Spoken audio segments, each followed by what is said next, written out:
RMC, Apolline Matin. Les indiscrétions, les infos, les bruits de couloir de la campagne présidentielle avec Cyprien Pézeril. Bonjour Cyprien. Bonjour Charles. Le journal du Off, ce sont toutes les infos glanées par le service politique d'RMC, à peine 61 jours avant le premier tour. Cyprien, Marine Le Pen commence à nous la jouer et Madame Tout-le-Monde. Oui, une femme française comme les autres même. Écoutez. Elle aime raconter qu'elle fait changer une roue. Elle avoue son âge, celui de ses enfants. Une femme libérée. Cookie Dingler. Je ne sais pas en tout cas, elle parle d'elle, la mère qui a vu ses enfants grandir, son pavillon en banlieue. Tout ça en fait pour casser le mythe de la Châtelaine coincée à Montretout, l'historique maison des Le Pen dans l'ouest parisien. L'idée c'est de faire croire à la vie normale de Marine Le Pen. Elle subit les mêmes souffrances, les mêmes difficultés que les femmes en France, assume un de ses amis. Objectif que tout le monde se reconnaisse en elle. Donc, et vous le savez, elle ne cache pas non plus son célibat et tous les moyens sont bons pour la rendre sympathique. Écoutez d'ailleurs ce que nous glisse à l'oreille un de ses proches. Marine est la plus heureuse du monde quand elle boit sa canette de Coca Zéro. Elle n'a pas le goût du luxe. Voilà qui est dit.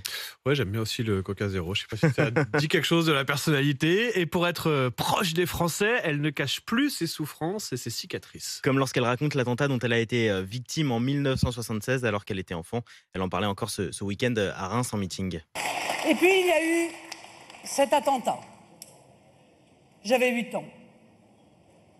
Le silence d'abord. Le silence de l'explosion qui rend sourd.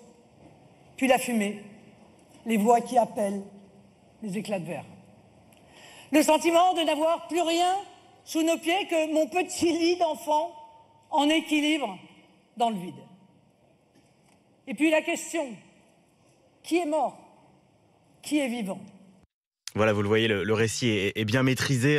Aucun mort d'ailleurs dans cet attentat en 1976. Sa stratégie, c'est de casser les préjugés sur son image. Oui, Marine, c'est une blonde d'une famille française de souche, de bon milieu, nous dit un de ses conseillers. Mais ça ne l'empêche pas d'avoir subi des discriminations. Et ça lui permet de comprendre ce que les Français vivent au quotidien.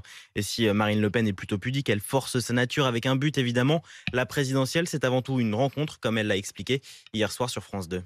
Évidemment, les idées politiques, c'est fondamental. Mais il faut aussi qu'ils s'attachent à la personnalité des gens qu'ils vont élire. Pourquoi ? Parce que la personnalité, c'est aussi ce qui dit la persévérance, ce qui dit la manière dont les choses seront tranchées, seront arbitrées. La politique, c'est de l'amour. La politique, c'est de l'amour. On l'entend tous les matins dans le journal du Off avec ça. toutes les vacheries que les candidats s'envoient. Et Cyprien, Marine Le Pen pousse la stratégie jusqu'au bout avec un roman photo distribué sur les marchés. Document imprimé à plusieurs milliers d'exemplaires et beaucoup de photos. Marine, la mère de famille, Marine et sa sœur, Marine adolescente, Marine et ses chats. J'ai compté en tout, ça fait 26 photos d'elle en seulement 8 pages. D'ailleurs, aucune photo avec son père.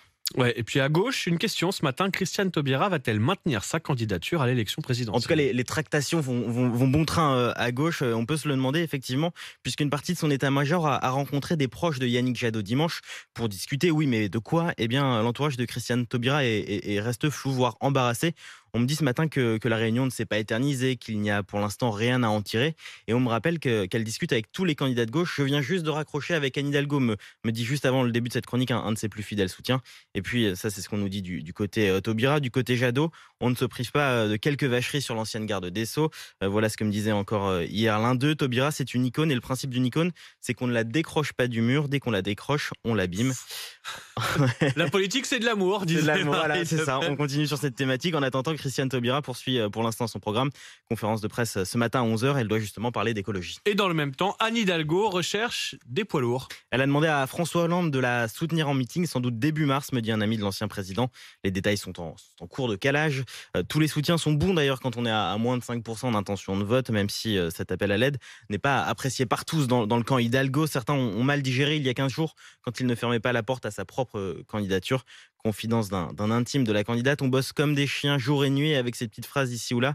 Il ne nous aide pas, il nous prend pour des nuls. Quand il s'exprime, il nous vole notre temps de parole. Enfin, une indiscrétion RMC. Outre François Hollande, Anne Hidalgo va aussi s'afficher avec des socialistes étrangers, les premiers ministres portugais et espagnols notamment a priori. Oui, donc à défaut des soutiens en France, elle va en chercher à l'étranger. À suivre, oui, dans le journal du Off. Merci beaucoup Cyprien. 8h41, tout de suite les meilleurs moments d'Apolline Matin sur RMC Story.